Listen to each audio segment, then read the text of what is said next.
আমার প্রাইভেটের ছাত্র, সে পাইলটে পড়ে, আমার কাছে সে কোরআন শরীফ পড়ে।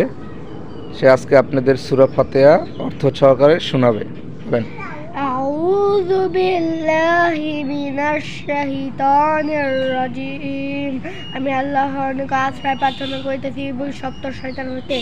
বিসমিল্লাহির রহমানির রহিম। পরম দয়ালু দয়াময় আল্লাহর নামে শুরু করিতেছি। আলহামদুলিল্লাহি রাব্বিল আলামিন। সমস্ত প্রশংসা আল্লাহর জন্য, তিনি সমস্ত জগৎ সমূহের সৃষ্টিকর্তা, রক্ষাকর্তা, পালনকর্তা।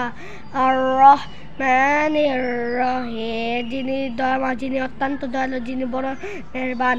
মালিকি ইয়াউমিদ্দিন, যিনি কর্মফলের অধিপতি। ইয়্যাকা না'বুদু ওয়া ইয়্যাকা নাস্তাইন, আমরা একমাত্র তোমার ইবাদত করিতেছি এবং একমাত্র তোমার নিকট আশ্রয় প্রার্থনা করিতেছি।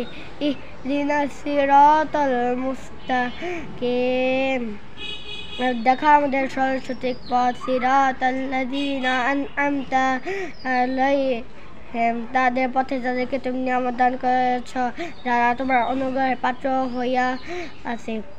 গায়রিল মাগদুবি আলাইহিম ওয়ালাদ-দাল্লিন,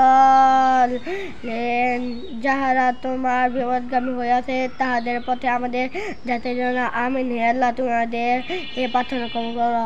আমিন। ওই সে পাইলটে পড়ে ক্লাস 3-তে, আর আমার কাছে আরবি পড়ে। তা আজকে বললাম যে তুমি সূরা ফাতিহা অর্থ সহকারে শোনাও। কেমন হয়েছে সবাই জানাবেন।